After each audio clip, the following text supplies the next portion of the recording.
speaker today, Jodi Schneider, who is currently a postdoc at INRIA Sophia Antipolis in France.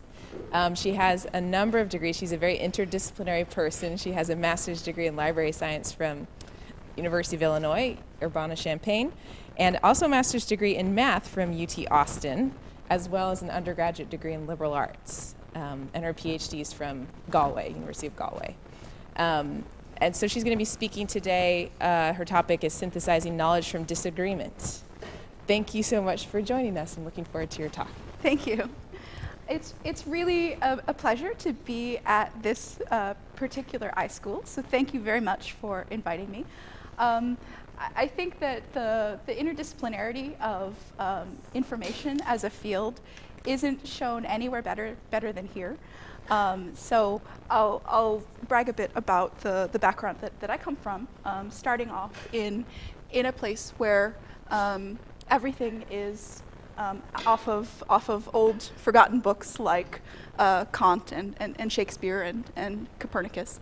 Then getting into mathematics, and then I worked for a retirement services group as an actuarial assistant, which I like to call being a data scientist before it was cool. Now it's cool, so I get to put that back on my CV. And then I was in the library realm for working in a science library while I was doing the online program at Illinois, which has a 30-year history of doing online programs, and then working as a web librarian. From there, I decided that to bridge information in these traditional places with information on the web, the place to go was the heart of knowledge organization. So DARI, which is where I was in Galway, the Digital Enterprise Research Institute, is a research organization of 130 people from 30 different countries, all working on the semantic web and data in some form or other. And from there, I've gone to INRIA, which is where I currently am. So today, after that background, I'm going to talk about research themes, and then about two projects. One about structuring evidence in Wikipedia discussions, which is at a fairly mature stage, and then a project in progress about systematic review of biomedical evidence. So the themes that I'm really interested in are how people collaborate to generate knowledge, and what counts as evidence in a given community, which I think really differs from community to community. Studying evidence is interesting because I want to then structure evidence and ask, how can structuring evidence help synthesize information? So as I said, the first project that I'll talk about is about Wikipedia. So what knowledge should be included in Wikipedia? How does the community decide that? Now, I imagine, how many people in this room use Wikipedia ever? And how many people edit Wikipedia ever? Okay, that's great. So you may know that Alexa.com says that Wikipedia is usually about number 6 or number 7 in the top used websites in the world. So figuring out what sort of information gets into Wikipedia, I would say, is important because of that. Now, there are some people in this room who know, but maybe not everyone who knows, that Wikipedia deletes articles. Now, if you're looking at an article that's in the process of being deleted, you get a message like this. This article is being considered for deletion in accordance with deletion policy. But you may just get a message saying a page with this title has previously been deleted. Now, this happens really quite often. 1 in 4 articles is deleted. And I'm particularly interested when it's contentious and when it's discussed. 500 times a week, a discussion starts about a borderline article where it's not clear, does this article fit Wikipedia's policy or doesn't it? And a discussion like this happens. So here's a discussion about Heath Totten, who happens to be a minor league baseball player. And just a snippet of the discussion, the first number 1 there is the person nominating the article for deletion. And the nomination says, this is a minor league baseball pitcher who hasn't played since 2008. His record is far from stellar, and in my opinion, does not merit an article. Now, the discussion continues. Well, actually, You say he hasn't played since 2008. Well, here's some evidence to the contrary. And discussions can go on like this. So the the work that I'll talk about was an examination of these deletion discussions. So some problems in this space. One problem is discussions may not have consensus. And the same topic could get discussed 20 times, 30 times, over and over again without necessarily having consensus. So one goal is to summarize long discussions. Another is to think about how are newcomers understanding what's going on. So a couple quotes from a deletion discussion. Why? Because it is a small team and not major does it not deserve its own page on here. It's just as special as an article on a breed of dog, especially on a website where pointless people get a mention. So it's necessary to make the community standards more explicit. These newcomers are really confused what's appropriate for Wikipedia and what's not. Another way to emphasize that is to look at the vocabulary. So reliable secondary source, notability not demonstrated in a reliable secondary source in the corpus that I work with appears 17 times, the same message from the same person. So you'd think that reliable secondary source should be really obvious, understood terminology. So the newcomer tries to argue against this, saying, this page will have refs from other sources once my new website is live. This is not convincing. It's not convincing because, well, what does it mean to have refs from other sources once it's live? What are those refs? Are those press releases? Are those, my buddy's blog? What is that stuff? To a Wikipedian, a reliable secondary source is a technical term. It has a particular meaning, which includes being independent and being, something from a trusted source. So again, I think that emphasizes the need to make the community standards more explicit. So if we start from, we want to summarize discussions, make the criteria more explicit, that begins to create a design space here. So in that design space, the approach that I'm going to take is to structure the evidence. So first, understand what evidence the community uses to establish, what's the knowledge that belongs in Wikipedia. Then structure that evidence, build a computer support system, and then test and refine the system, which we could iterate on for quite a while. So first off, understanding what evidence the community uses. So I took a sample corpus. I looked at a number of years worth of data to find that the average number of discussions was 72, picked a day with 72 discussions, and examined the content there. It's about 100 printed sheets of paper. This was complemented by ethnographic work inside Wikipedia, reading lots of spaces, and by interviewing members of the community. So looking at this corpus, what I did was annotation. And not just me annotating, but several people annotating.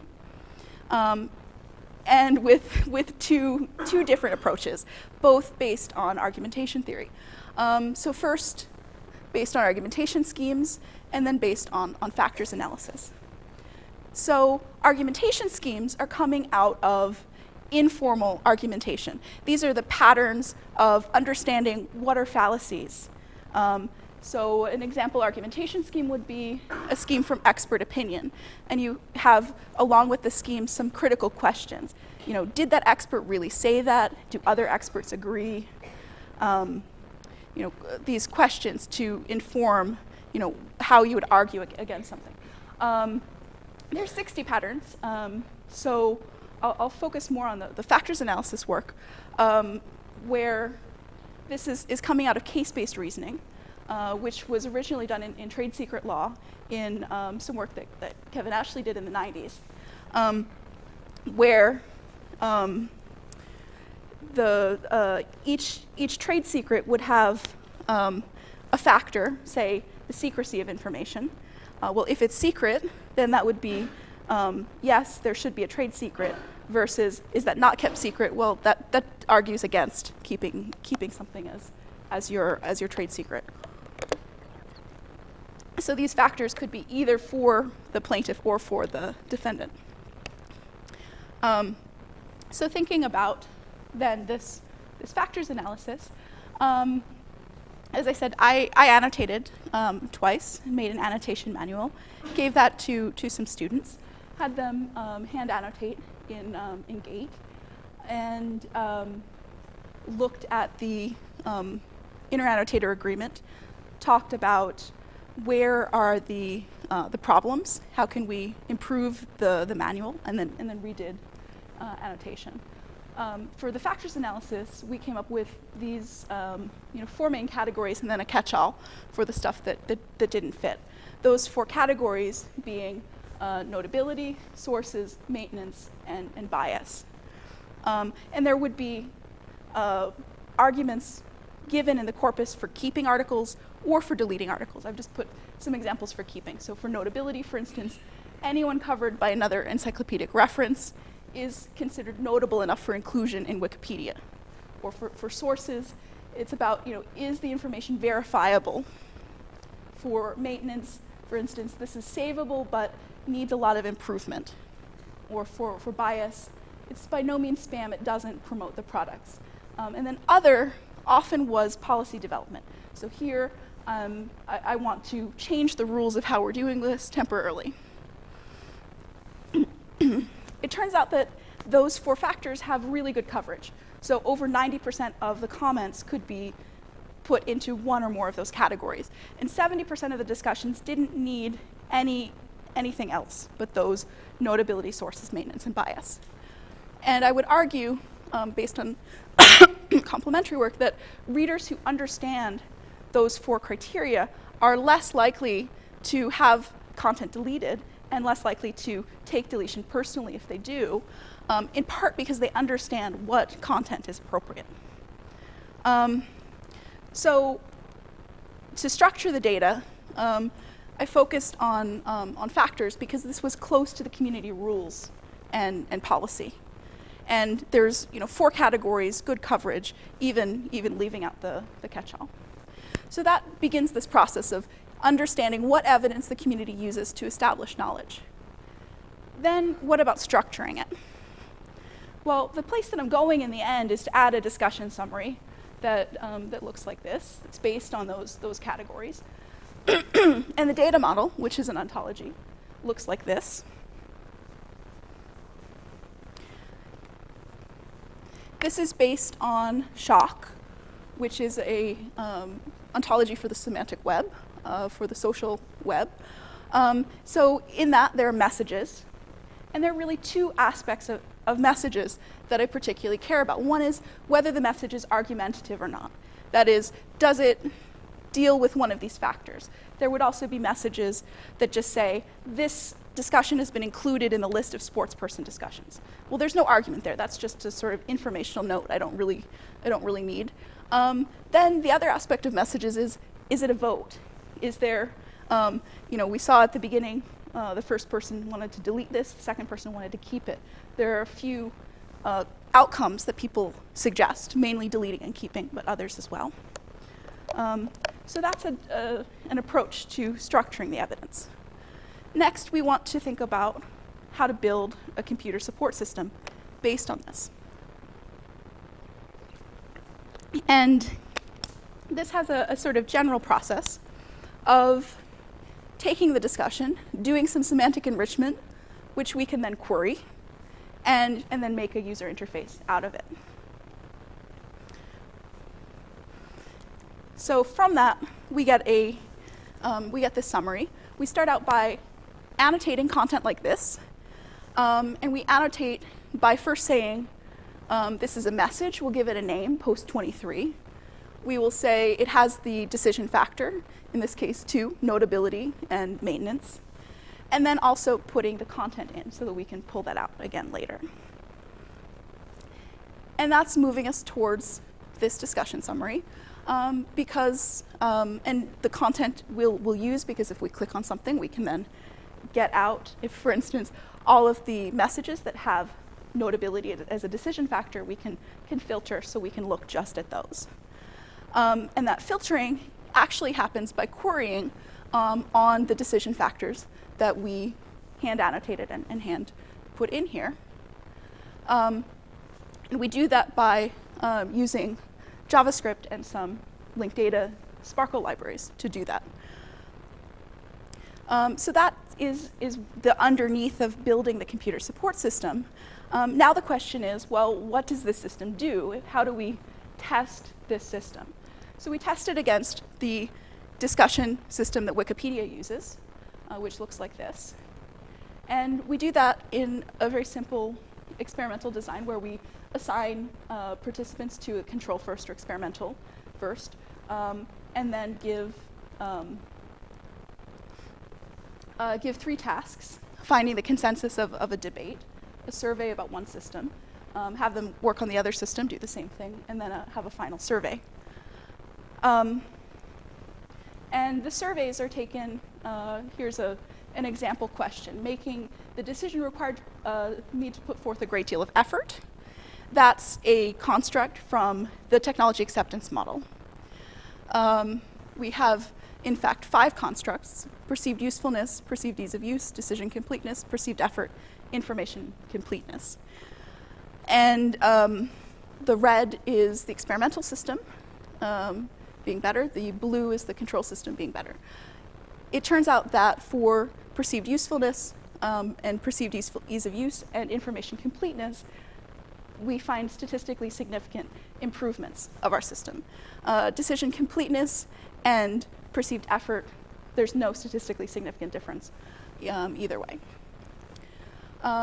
Then in the survey, we ask about the same pieces of information, and largely find preference for our system. People say things like, the information is structured, so I can quickly get an overview of the key arguments. The ability to navigate the comments made it a bit easier to filter my mindset and come to a conclusion. Or I get the structure needed to consider each factor separately. The number of comments per factor offers a quick indication of the relevance and deepness of the decision. So that's the initial test. Now we're refining based on comments that we got. So the summary I would make based on this is that information technology can organize the information based on the community's key decision factors, that we designed an alternative interface for deletion discussions in Wikipedia, which uses 4 questions to evaluate borderline articles: the notability, whether the topic is appropriate for the encyclopedia; sources, whether the article is well sourced; maintenance, can we maintain this article; and bias, is the article neutral, is the point of view appropriately weighted. And there's an underlying process here, which we'll repeat. Getting to know a community and its needs is using ethnography, structuring data using annotation and ontology development, building a computer support system using web standards. Here it was HTML, JavaScript, RDF-OWL, and Sparkle, and then testing and refining the system with human-computer interaction. So I'll move in a minute to talking about another system. So I'll stop and invite you to ask questions or comment here. I think it's a good moment.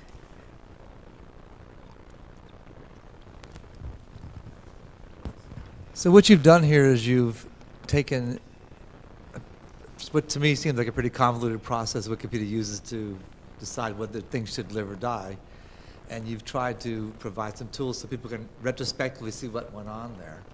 Could you imagine a whole different approach that said, let's do a real-time system which helps people do editing in a more supported, structured way by having more like an advisor or a tutor or something as they're doing it? Yeah. What would be involved in doing something like that? So currently Wikipedia has a system. It could really use improvement. It's the article. It's called the Article Wizard, and essentially what it does. Really? Then why do we have such a mess like this then? Well, so in any bureaucracy, over time, things get more complicated. In order to make local efficiencies, global inefficiencies and complication sort of arise, right? So the reason that it's so complicated is that there are people who see these original discussions and and they want to they want to make these things, easy to understand. They want to say, right, well, when I get to a discussion like this, what should I do with it? Ideally, the thought would be it should be really clear-cut. Does something belong or doesn't it? But it's not. It's contentious, in part because how do you know whether something's encyclopedic or not? If you didn't find resources, did you not look hard enough, or what happened? It's not really straightforward. So, but getting back to the question of if you wanted to build a support system, so the article wizard is the current system for adding articles, and what it does is step you through some of the choice points and ask you some questions to begin with. So, because we don't want articles about the garage band that hasn't quite made it yet, or the pet hamster. So the first questions that you get asked, and I could show you this, but the first questions that you get asked are about, do you have sources for this? What kind of sources do you have? And it really steps you through the kind of questions that you need to think about. Now, if you go through that process, you're much more likely to, make a successful article. But it's not straightforward. So if you wanted to use, these ideas, you can think about providing support at the time of entering articles. You can also think about providing support for people who are arguing, how to make effective arguments, which is something that I'm, that's the piece that I'm more interested in. So to do that, you need to be able to parse the statements that people are making, understand what kinds of arguments they're giving, and whether those are accepted or not accepted sorts of arguments. And for that, thinking about the fallacies could be really, really useful. Thinking about are you invoking rules? Are they rules that Wikipedia believes in, as opposed to thinking about values, if you're working from your personal values. And so the paper that I did for CSCW is really about those arguments and the differences between the newcomers and experts in that. Thanks. I'm going to take the opportunity to ask a question myself. Sure. If I'm understanding this right, the 4 factors that these deleted or maybe not deleted articles are coded for involves hand coding. Yeah. What is the feasibility of actually building in this kind of interface into Wikipedia itself, and what would it take to get it from, a hand-coded sort of Wizard of Oz interface to something that could be integral to the way Wikipedia is run? Mm-hmm. So, if you're thinking about providing support for discussions, that's what you're thinking about? So the first thing is can you detect in real time, near real time, what are the factors that are being evoked? Crowdsourced, maybe, or would it automated, or? So yeah, I would like to be automating this. I recruited a machine learning colleague to work on this. We started working on other topics inside Wikipedia and notability. I'm hoping as we get back from that project to come back to this. So once you do that, then you have to think about how do you present the information to someone. Do you say, no, you can't enter that? Do you say, well, you shouldn't enter that? Do you provide an alternative, a suggestion? Do you ask questions? Do you ask, are there good sources for this? Would be a question you could ask. So I think that because it's a really, even though it's a very important space, the people who show up to this space are newcomers and experienced people who are always in this space. So, from that perspective, it's it would also be possible to design something really simple. For instance, detect when a person makes their first edit in this deletion forum space, and then pull someone in from the community who's a volunteer, who's interested in helping people argue better or helping people discern whether something meets the policies or not. I think that in the short run, that would be a really successful way of going about it. Yeah. Hold on a second. Hi, I have a question. So, would this also allow us to get one layer higher? For example, currently we are discussing, okay, you are discussing is this for deletion or not, but like maybe the user wants to go one level up and start discussing the rule of deletion itself. Like, you know, why should we even be deleting pages from Wikipedia if we are on the internet and there is enough space for everything? So why even delete it? You know, why even have that rule of notability and so on? So can you then bring probably those arguments also up? And so many people argue that the rule itself is stupid one, and so on. So can we stack this and go, you know, higher levels and so on? I don't know. So there is in the deletion forums a certain amount of discussion about policy, and particularly about policies that don't seem to be working. Typically those get referred to other places for discussion inside of Wikipedia. And it would be possible to take this sort of process and try to understand what are the factors in changing the policy about, say, that we only put films on Wikipedia once they've started filming, right? Or that, you know, whatever, you know, sports players need to have a certain amount of a record, or need to have played a certain number of games before they are eligible for an article in normal circumstances. So those sorts of policy spaces also exist, could also be studied. And this process could possibly work. I haven't tried it. I don't know. Could you put up the suggested interface again, because it went really fast. So it's hard for me to remember what it was. One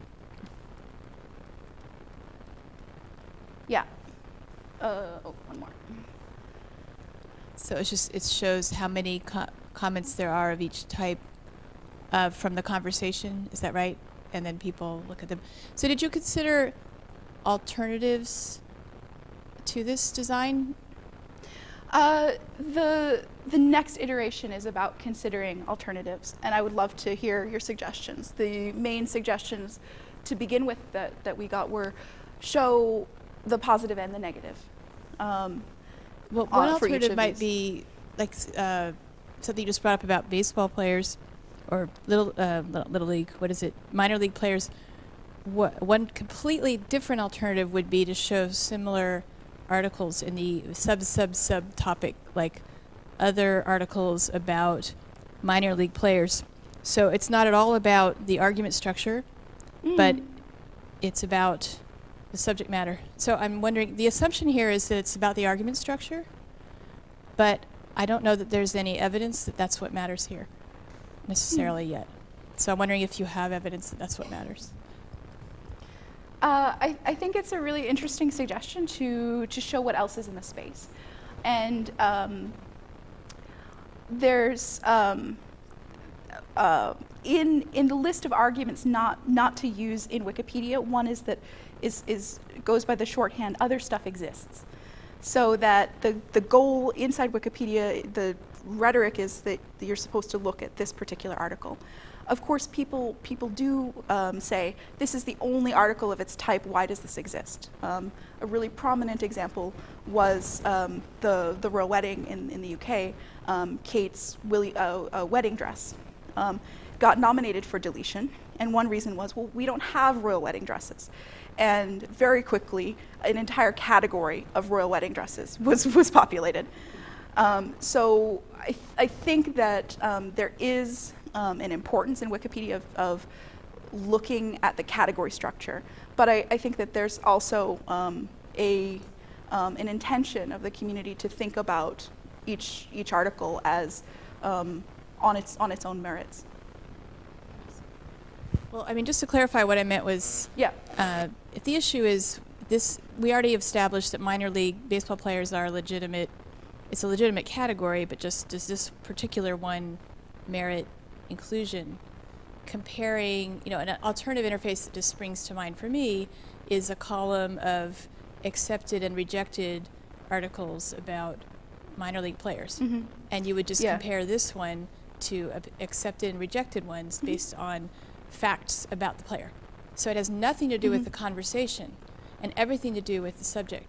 It's just a completely different dimension upon which to do this. So what I'm asking is, how much do you know? Maybe they're just reacting to the fact that there's a little bit of structure put into this, as opposed to no structure in the original Wikipedia. So I'm just wondering, what's the evidence that the improvement is based on the argument structure organization versus just some organization, period? Yeah. I think from the perspective of testing, I think that's a better distractor than the control that I used. Yeah, thank you. That's useful. Okay, I think it's probably, there's a lull in questions, so maybe we'll move on to your second project. Go back. That's great.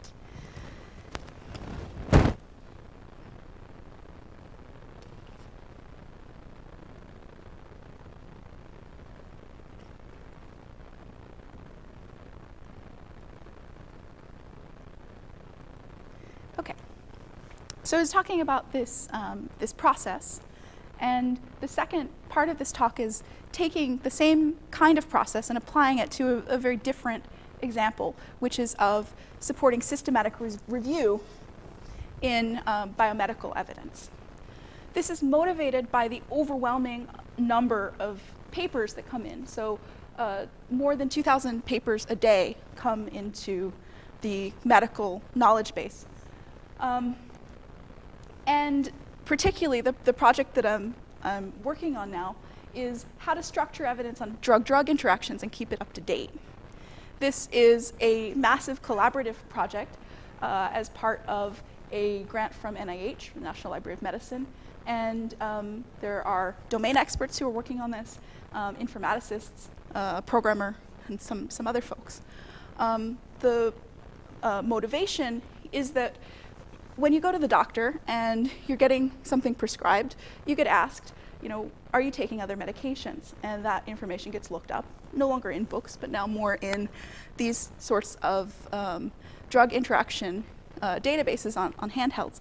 These are done by various corporations who convene medical editorial boards and try to get the best evidence together possible.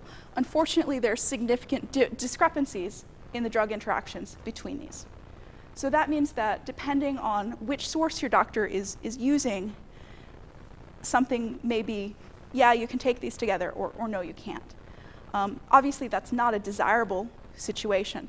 And to change that, we're looking at evidence-based updates to these reference databases to make sense of the evidence pulling together, whether that's clinical trials, adverse drug event reports, product labels, FDA regulatory updates. So in the previous work underlying the database that we're constructing, for each item there was certain information collected, the type of evidence, the assumptions, and then some supporting statements with references to page numbers and sections. Also from previous work, there are competency questions. What are the things that you want to get answers to? So these are questions like, list all the evidence by drug and drug pair. List all the default assumptions, the assertions that aren't supported by evidence. Find which single evidence items act as support or rebuttal for multiple assertions of a given type. What are the data, methods, and materials used in a study reported in a given evidence item? Which research group conducted a study? What evidence has been deprecated since my last visit? And which assertions are supported by a specific FDA guidance statement? Because those change from year to year. So to do this, we're using an ontology for representing evidence. This is one view of it. Here's another. This is the micropublication ontology, which for a given claim allows you to query a challenge graph and support graph and records the materials, methods, and data underlying a given study. So in practice, what we're doing in our data model is taking a claim.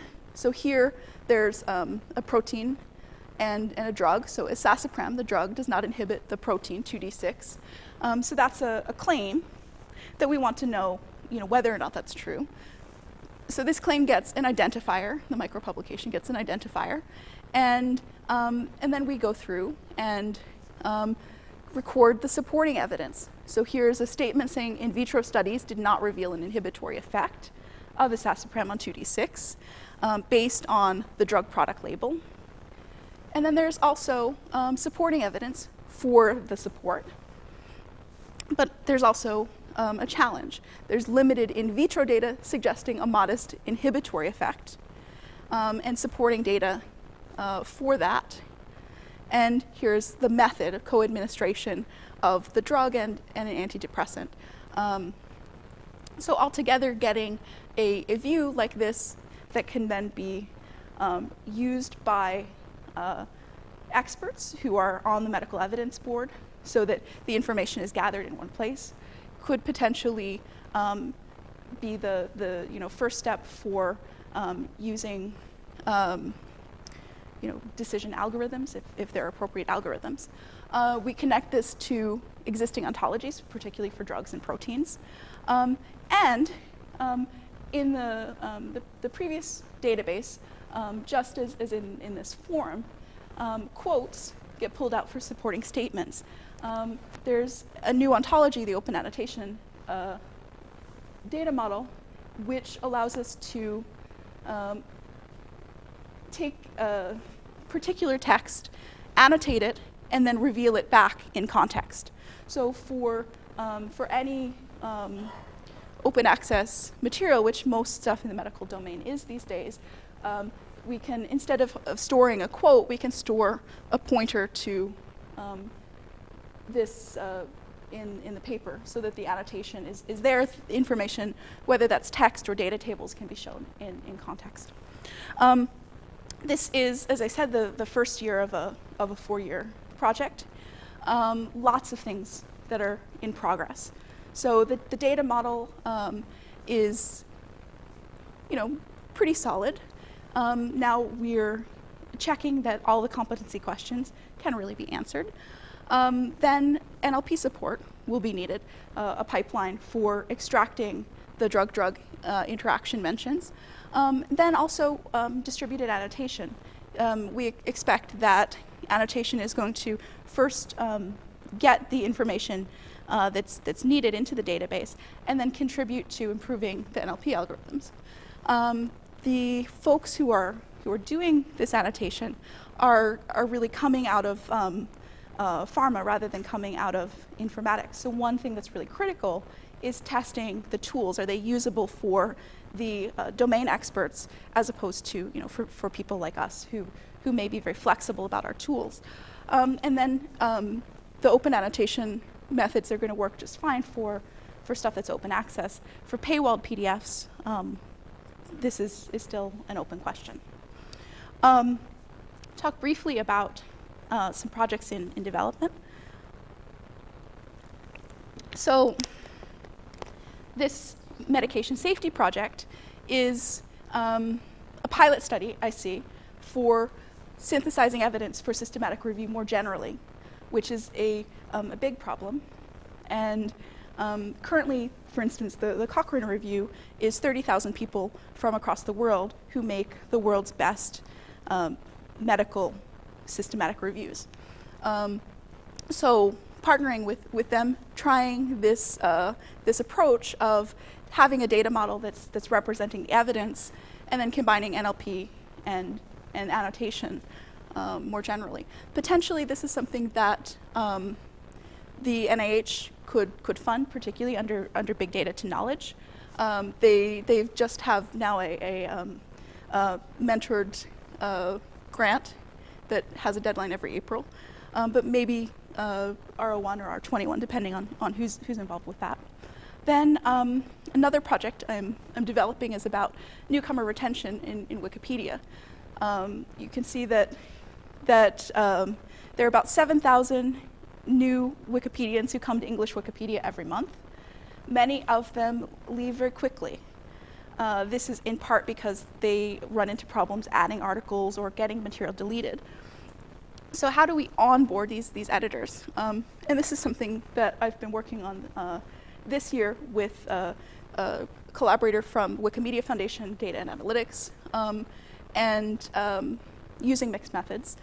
And potentially IMLS might fund this. The Wikimedia Foundation may be interested in funding some of this. So far, they're funding a pilot study that the machine learning colleague I mentioned earlier is doing on detecting whether an article meets Wikipedia's notability standards. So to provide decision support for that. Also, just to sort of look outward, this as a really collaborative person, I like to look around and see who are the people, what are the groups that might be good to collaborate with. And at Berkeley, I see a number of groups. Citrus would be one, the Center for Science, Technology, Medicine, and Society, Institute of Design.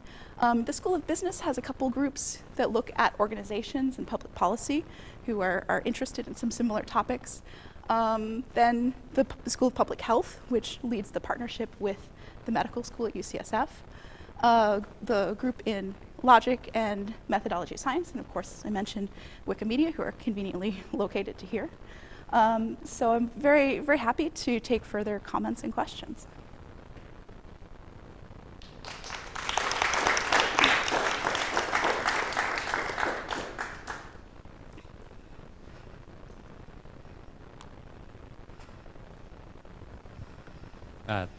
Thanks so much for your talk. I'm curious about. I like how you have examples of newcomers to Wikipedia and very serious experts in the sort of meta review, evidence review. I'm curious in that latter case for experts, how much the ontological structure of arguments makes a difference. I sort of don't imagine that a doctor is going to say, oh, well, the computer decided that these 3 articles were in support and only one was opposed, and so I'll just say it supports. Yeah, this is too much information to give to doctors, right? Doctors just want the 2-second version. Right, but yeah. Even the reviewer, right, is not going to trust that. They're going to read the paper. Hopefully they're going to read the papers. Right, and so you can look at one advantage of providing access into the paper, into the place where the evidence is. And I want that reviewer to read the paper and look around, but I don't want them to go through the process of, oh yeah, I need a paper on this. Let me type in, look up, figure out that I've found it. Now click through, Control F. I mean, you imagine even if you save a minute or two for each paper that somebody looks at, that becomes significant when you have enormous piles that people are reviewing. The systematic literature review process, people publish their protocols, and it's a very intense process that you need at least 2 people reviewing all the evidence. And I've heard, a year is what people generally think of for this. So any amount of savings that you can get, and the information extraction place is one of the places that people ask for more support. I was just curious, is the problem about, when you talk to them, is there a problem more about relevance? How do I find all of the papers that are going to be relevant to a particular drug interaction? Or is it, oh, I know what the papers are, but I need some help somehow in speeding up reading them? The two main problems that people talk about are in screening and information extraction. So the first problem you're talking about, how do you find the relevant stuff? And in a systematic review, because they don't want to lose anything, they have this enormous pull-in. So it's all about recall. And then screen abstracts, throw away as much as you can, and then screen paper by paper. So it's both the screening process and the part where, okay, I've decided this is the stuff that's in scope. How do I now populate whatever I'm going to populate, whatever database or whatever I'm going to do? How do I pull that information together? And because there are multiple groups that are doing this, so for instance, in the pharmaceutical companies have such a need for knowledge integration that there's a public-private partnership called OpenFact, where the drug companies are funding the partnership in order to do a base level integration, so that each company can then do whatever proprietary process, but start off with the same data. I think that in this kind of domain, where the 2 pieces are sort of, you pull all the information together and then you make whatever proprietary decisions based on them, that there's the potential for collaborating and sharing on the part that everybody's doing. Thanks. Interesting. Yeah. This is a really ambitious project, and you're working so hard at it. But I heard the other day that Watson's going to solve this. They're going to be able. Watson will be able to read all the literature and tell us when there's interactions. Okay. Could you comment on that? So there are some really fantastic people working on claim detection for Watson. There's a tool called Debater, and it's Noam Sloan and an army of people. So they look at the idea of a context-dependent claim, which means if you want to tell whether something is a claim or not, you first have to say, what's the overall topic that you're talking about? What's the overall proposition? And the way that they've found claims is they've gone to Wikipedia articles. So there you go, sort of importance of studying what's in Wikipedia. They've gone to Wikipedia articles and pulled out first, and they first did this by hand. What are the propositions that you find in a Wikipedia article, and then sort of resolve those down in order to figure out what's a claim and what's not a claim. It's good to have competition. It means you're working on the right things, and there's certainly really good competition to have. But I don't think that the medical space is the place that I could be wrong. If you hear otherwise, I want to know that that's where they're focusing. Right. Okay.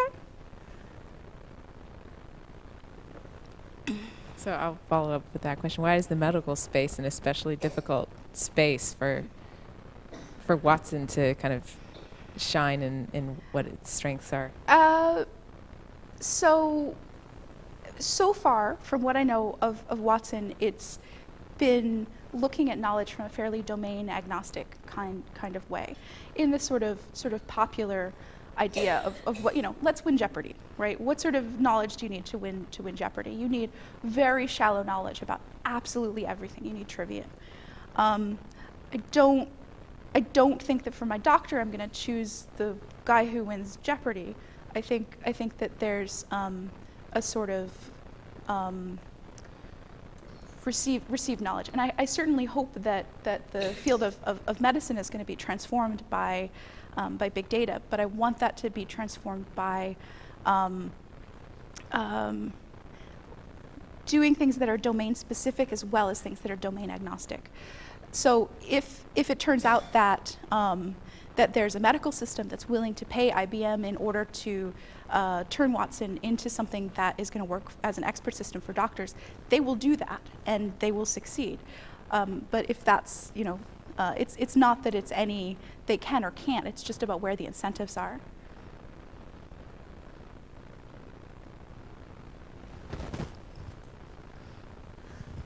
So speaking about domains, I'm wondering if you could talk a little bit about comparing the Wikipedia with, I guess, evidence-based medicine in this review. Like what's similar, what's different about those two kind of communities of knowledge? So in Wikipedia, the rhetoric is that we're open for everybody. Everybody can come. In evidence-based medicine, in all sorts of medicine, there's a putting the expert on a pedestal. Of course, the similarity would be that in both fields, in both of these areas, there's a kind of scientific view of what knowledge is. When I say scientific, I mean that it's rational. It's something that's based on experiments or sources, and that can be proven or disproven.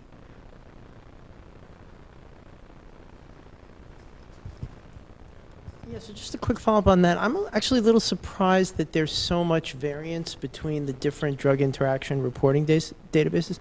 Do you have a sense of why that is? And it would seem to be an important design criteria for the system. Simply because, at least as I understand it, most of those reports are either empirical or they're biochemically based on a relatively actually small number of target molecules. Like you had the cytochrome P450 system cited. Probably half of drug interactions are exactly about that metabolic. There may be, I don't know, maybe there's a maximum of 20 such targets that show up in those interactions. So that's fairly well structured data. The empirical data is so completely unstructured. There are 3 reports in phase 4 clinical trial of this drug interacting with that drug. What's the basis of the the disagreement between the different databases? Is it like the standards of truth and the empirical? I don't know. I'll send you the paper, and maybe you'll have some more insight on that. Yeah, I'd be really interested. Yeah. Thanks.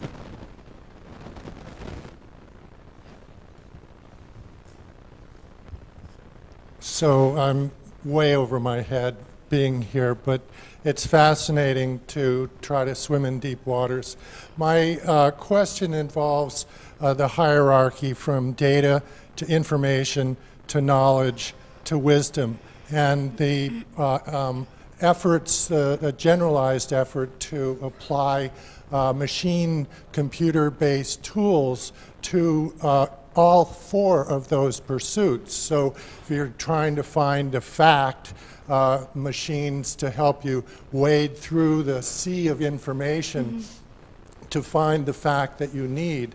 Can you speak a bit about how new technologies are assisting in achieving these other pursuits as high as wisdom?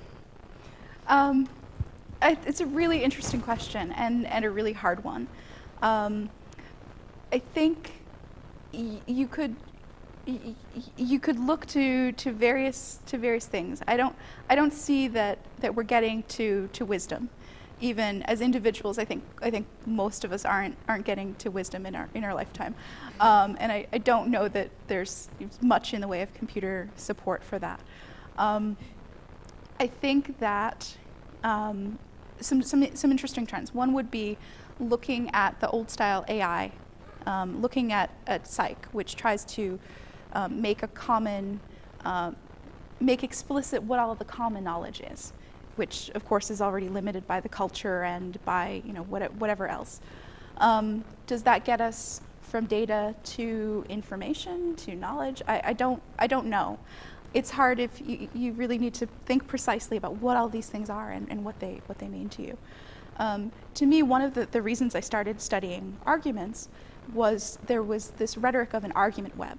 What if instead of searching for keywords, instead of searching for categories, we could search for arguments, and we could see all the rationales and weigh all of the evidence from one side and the other, and that hopefully that would allow us to take in more information more quickly, so that maybe it would be easier to move up that chain.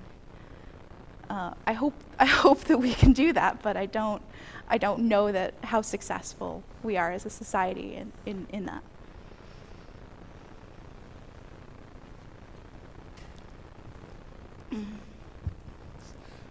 One of the things that it seemed to me Wikipedia moved to very quickly was from building a system and assuming good intentions to assuming evil intentions. Yeah. And vandalism then became a central concern. And equally, when you look at medical research, we perhaps shouldn't call them evil or vandals, but clearly there's a lot of commercial interests in presenting the information and more subduing information that is unfavorable to their products and like. Is there a way in which either or both of your systems in some way take intention into account rather than just survey these things as uniform? Not at this point. I think that some of the approaches people take to looking at intention and reducing the influence of powerful companies in disseminating or not disseminating information is making registries so that all clinical trials, whether they're successful and give publishable results or not, get out. In the space of Wikipedia, some of the things that people have done have been to identify when Congress is editing Wikipedia from an IP address from inside the building. These are really, really important things to do. And I think intention is huge in how bias and misinformation and promulgation of some viewpoints over others get out. So following from that question, in published articles about clinical trials or medical research, isn't there usually a funding source section, and is that part of your ontology? No, but maybe it should be. Yeah, thank you. It's a good point. Other questions? Yeah, it's gotten even better because there are now there's now very a lot of mining of funding going on, so that you can identify things, study by study, funder by funder. Yeah, thank you. That's a good direction. So I wanted to ask about, so in like Wikipedia norms and scientific standards can change over time and across different spaces and subdomains. And I'm wondering how do you think these systems should be built to kind of take into account that? Like, are they flexible enough from an infrastructural perspective that they can shift whenever those standards and practices shift? Or? I think that when you introduce a support system, you give advantage to the current system. So I think it's a caution about building support systems, that you want to support systems that you want to support sort of processes that people are happy with, because you are going to calcify to a certain extent, and the more useful your tools, the more likely you are to calcify the system. The social administrative system, not the technical system. Thank you. This was really interesting. I'm curious about where the National Library of Medicine is going with this. Do they see putting together a parallel review site that, compared to the 3 examples that you said were largely pharma industry supported, or do they see something they would add to Medline that would and drive people there, or do they see Wikipedia becoming a comparable source? So for the project that I talked about, they're the funding agency. So it's under their funding, but it's not a sort of administrative project that they're doing. And this this group that I'm working with has close ties to the NLM and to the FDA, in order to get whatever is useful into the larger ecosystem. I don't see the NLM taking over this stand, because there are already commercial publishers who are in this space, and it doesn't seem to be like their mission is not necessarily to create another one of these, but to maybe provide underlying resources that would be used by the commercial publishers. I think it will depend very much on what comes out at the end of the process, how much that's taken up by these entities.